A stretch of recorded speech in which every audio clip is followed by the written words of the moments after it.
والسلام عليكم ورحمة الله تعالى وبركاته. واليوم غادي نخدمو les exercices على le dénombrement. Donc le premier objectif principal, c'est de savoir dénombrer. Savoir compter le nombre de possibilités d'une expérience. Donc, on dispose d'un sac contenant une boule blanche. J'ai mon sac, il contient N boules qui sont blanches.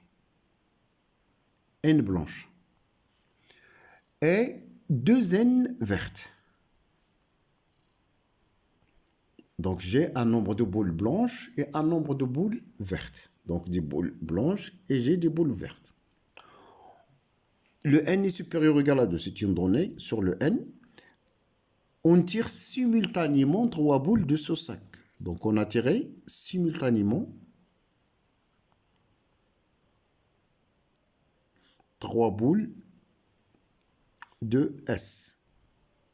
Voici mon sac S.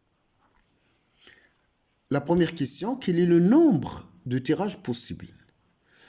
Donc là, on tire simultanément. Lorsqu'on effectue un tirage simultané, donc là, l'ordre n'a aucun intérêt et les possibilités, ce sont des combinaisons. C'est-à-dire, ce sont des parties à un élément. Donc, toute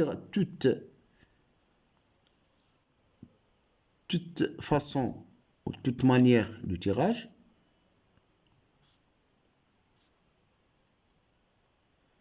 est équivalente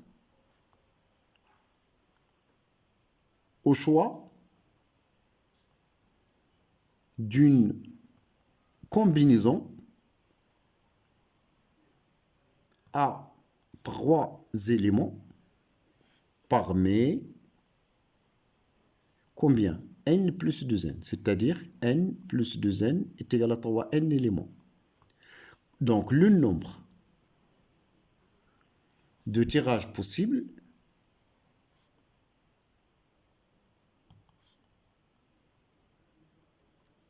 est la combinaison de 3 parmi 3n. Et cette combinaison 3n, n, 3 parmi 3n, c'est donc 3n factoriel sur 3 factoriel et 3n moins 3 factoriel. Donc la combinaison, je vous rappelle, Pn est égal à n factoriel, p factoriel, n moins p factoriel. Donc il nous reste donc à réduire les calculs. Ce 3n factoriel, on peut l'écrire, c'est 3n fois l'avant-dernier 3n moins 2, moins 1, fois 3n moins 2, donc les succès, donc le terme dernier, l'avant-dernier, et le 3n moins 2, donc il nous reste 3n moins 3 factoriel. Sur 3 factoriel, qui est 6, et c'est 3n moins 3 factoriel, qui va être se simplifier alors. Donc, 3, il va se simplifier avec 6, donc on obtient n, facteur de 3n moins 1, facteur de 3n moins 2, le tout sur 2. Et donc voilà le nombre demandé. C'est le choix de 3 parmi 3n. Et le choix est possible puisque 3n est supérieur à 3. La deuxième question, donc la question, je numérote 1. Maintenant, la question suivante. La question suivante, quel est le nombre de possibilités d'avoir au moins 2 boules blanches? Au moins, dans mon tirage, je veux avoir au moins 2 boules blanches. Donc, ou bien avoir, donc là, on va traiter cette question par 2 méthodes. Avoir au moins 2 boules blanches. Lorsque je dis avoir au moins 2 boules blanches, ça veut dire quoi? La totalité des boules tirées, c'est 3. Lorsque je dis avoir au moins 2 blanches, c'est-à-dire avoir, donc avoir exactement 2 blanches et une autre qui est verte, qui n'est pas blanche en fait, qui n'est pas blanche, mais là on n'a que les vertes qui ne sont pas blanches, ou bien avoir 3 blanches. Donc là, avoir 3 blanches, il faut traiter le cas où n égale à 2. Donc si n est supérieur stricto à 2, c'est-à-dire supérieur ou égal à 3, le nombre de possibilités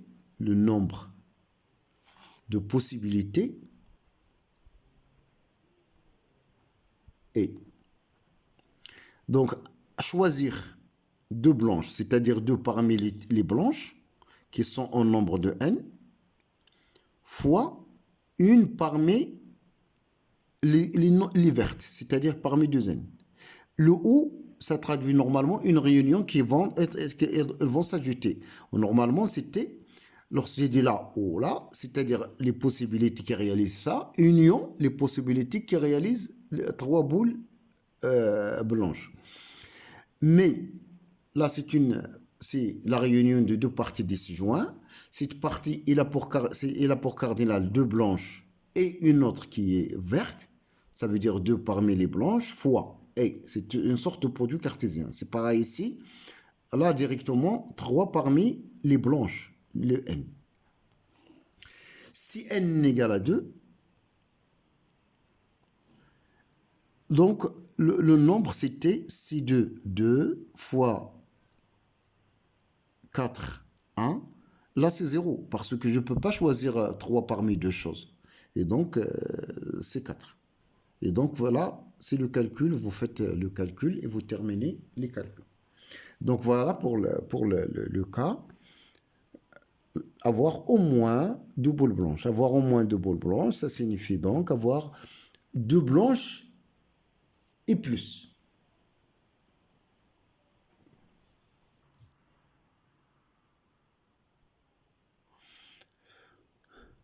Bon, on passe à la question suivante. Quel est le nombre de possibilités d'avoir des boules de même couleur?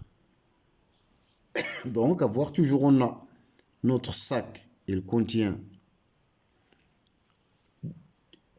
N blanche et 2 N vertes. Et on souhaite avoir les boules de même couleur. Là encore, il faut faire attention, peut-être au nombre de boules là. Avoir des boules de même couleur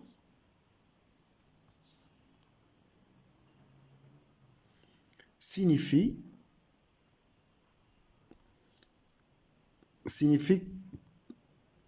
la chose suivante: avoir 3 boules blanches ou avoir 3 boules vertes. Donc si n est supérieur ou égal à 3, le nombre demandé, le nombre de possibilités d'avoir des boules de même couleur est, c'est choisir 3 parmi les blanches plus le choix de 3 parmi les vertes. C'est-à-dire avoir 3 boules vertes ou 3 boules. Mais si n est égal à 2, impossible d'avoir 3 blanches. Donc, le nombre c'était 3 parmi les boules qui sont au nombre de 4, les boules vertes. Donc voilà pour l'exercice. On passe maintenant à l'exercice suivant. L'exercice suivant, c'est montrer par une méthode combinatoire, c'est-à-dire en utilisant un dénombrement, que cette formule de Pascal, les combinaisons de k-1 parmi n plus la combinaison de k parmi n, ça donne la combinaison de k plus 1 parmi n plus 1. Donc, on veut montrer ça. Donc, pour ça, on fait appel donc à des ensembles et à faire des cardinaux. C'est la méthode combinatoire. On doit faire appel à des cardinaux. Donc là, on considère soit E un ensemble de cardinal n, de cardinal n plus 1.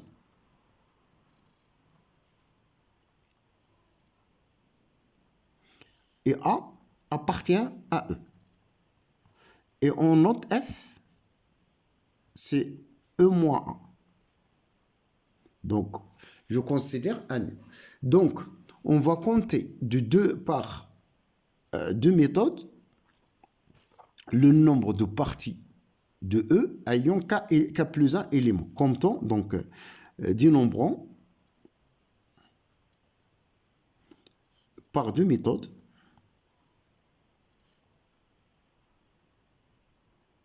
le nombre de combinaisons ayant K plus 1 éléments. D'après un résultat direct du cours par application directe du cours, ce nombre, c'était la combinaison de K plus 1 parmi N plus 1. Là, c'est bon. Mais lorsque je veux faire quelque chose d'autre, je distingue entre les combinaisons qui contiennent A, donc je mets H, et l'ensemble des combinaisons ayant bon, K plus 1 éléments ne contenant pas A.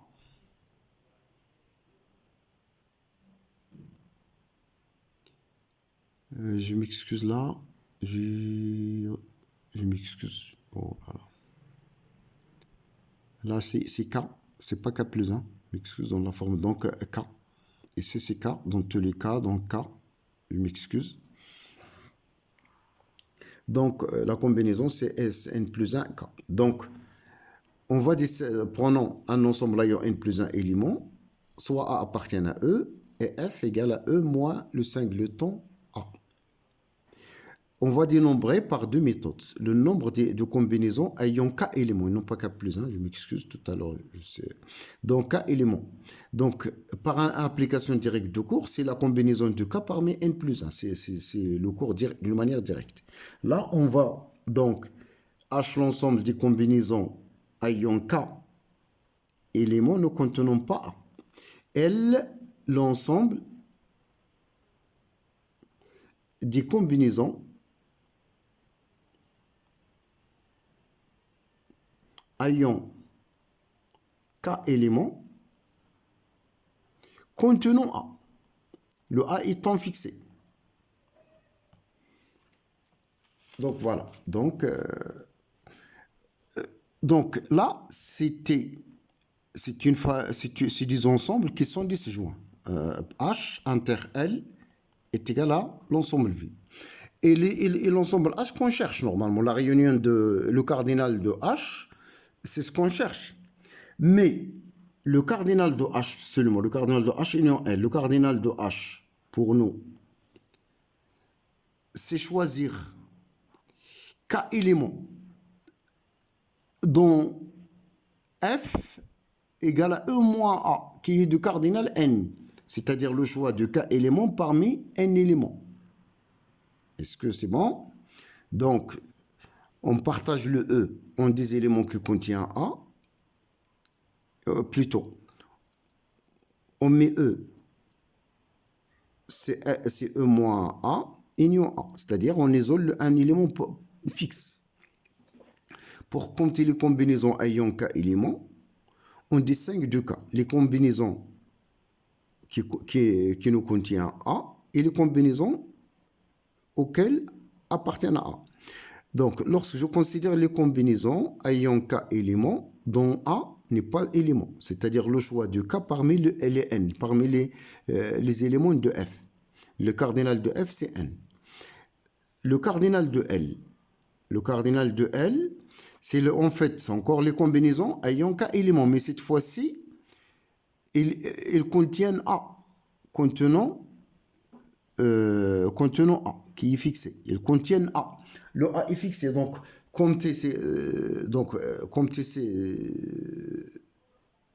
les combinaisons de L, les éléments de L, c'est compter le choix des autres éléments. Le A est toujours présent dans la combinaison. Donc, je dois compter les éléments ajoutés à A. Combien d'éléments que j'ajoute? C'est K-1. C'est pour cela, je choisirai K-1 parmi quoi? Parmi les autres éléments, parmi les éléments de F, c'est-à-dire parmi N.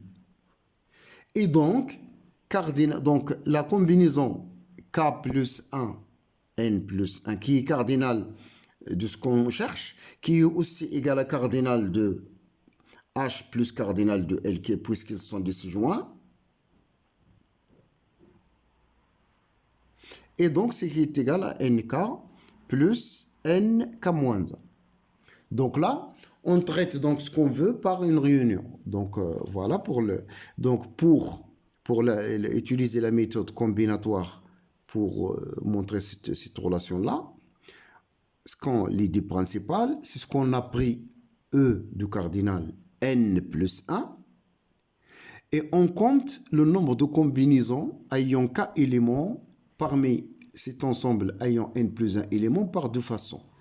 La première façon, c'est un calcul direct de cours. Le nombre de combinaisons ayant K éléments parmi N plus 1, c'est Kn plus 1. C'est la combinaison Kn plus 1. L'autre méthode, on fixe un nombre qui appartient à E fixé et je compte les combinaisons ayant K éléments qui contient le fixe A et qui ne contient pas A. Ce qui ne contient pas A, c'est le choix de K parmi N. Et ce qui contient A, c'est le choix de K-1 parmi N également. Et donc, on a la formule. Donc, voilà.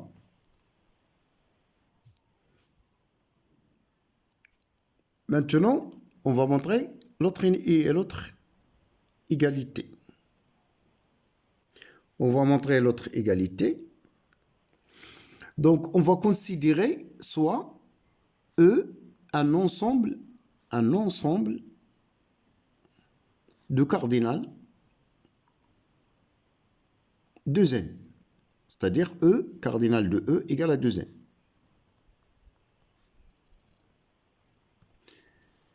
Tel que E est égal à A union B. Avec cardinal de A égale à N, cardinal de B est égal aussi à N. Donc, on va considérer de deux manières le nombre de combinaisons ayant N éléments parmi N. Donc, le nombre de parties ayant de E ayant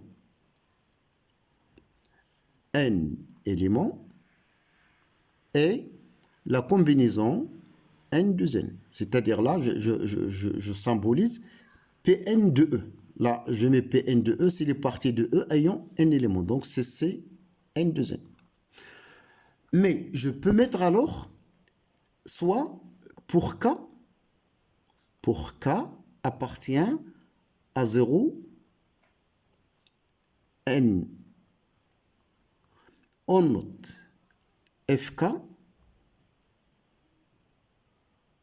l'ensemble des combinaisons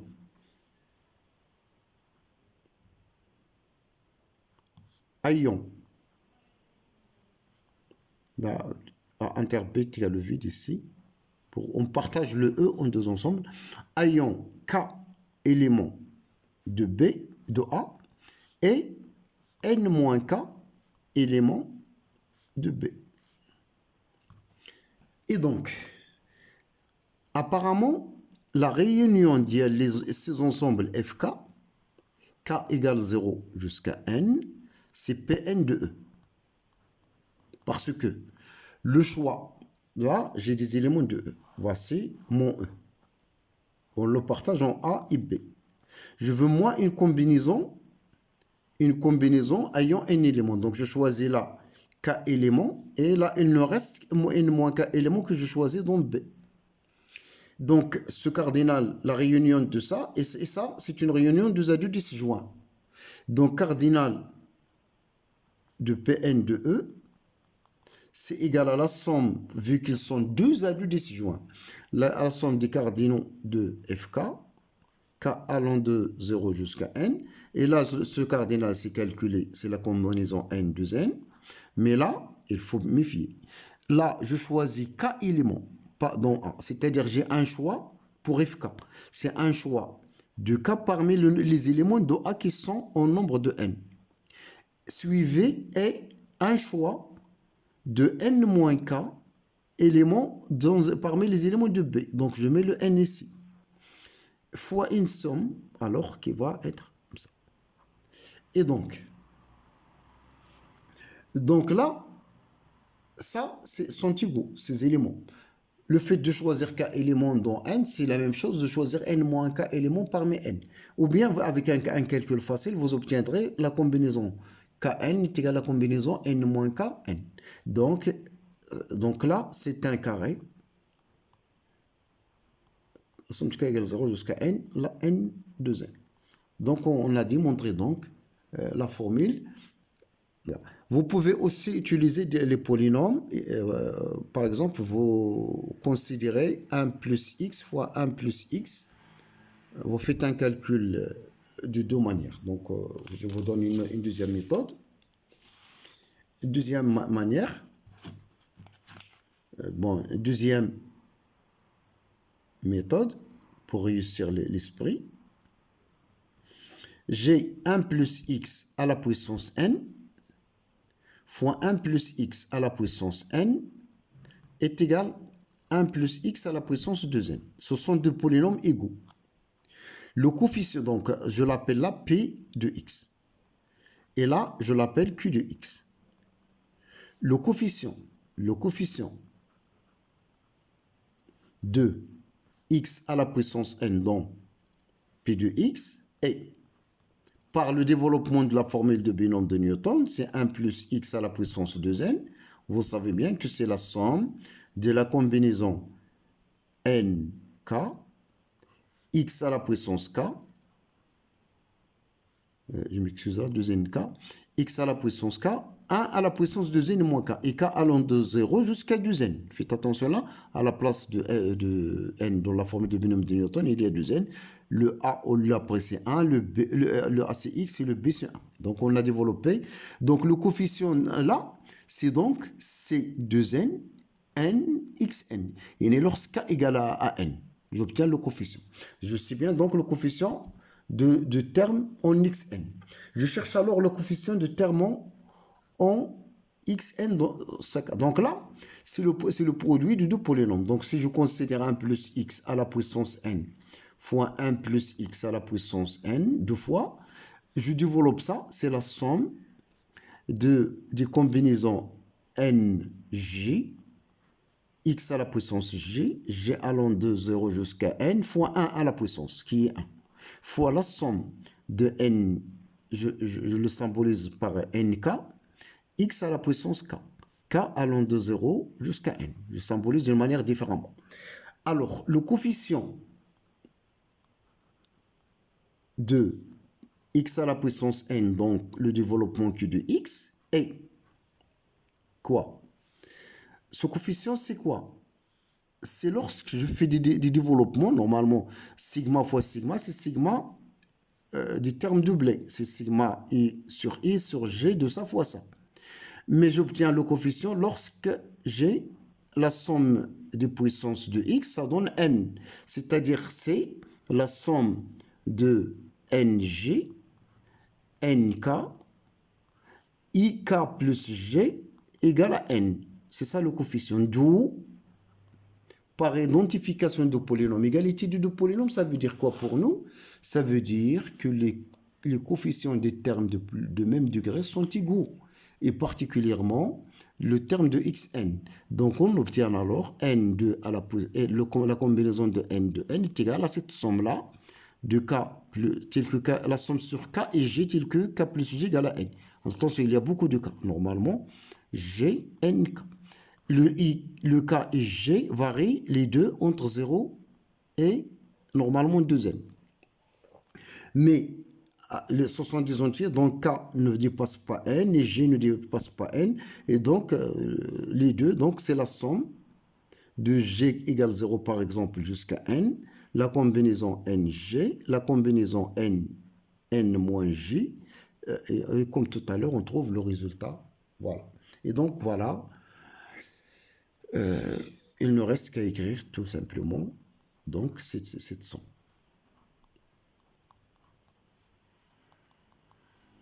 Et donc, j'espère que au moins vous comprenez quand même comme un pourcentage de 75% dans mes explications. Et je vous remercie et je vous souhaite un bon courage et une bonne préparation à vos examens. Merci.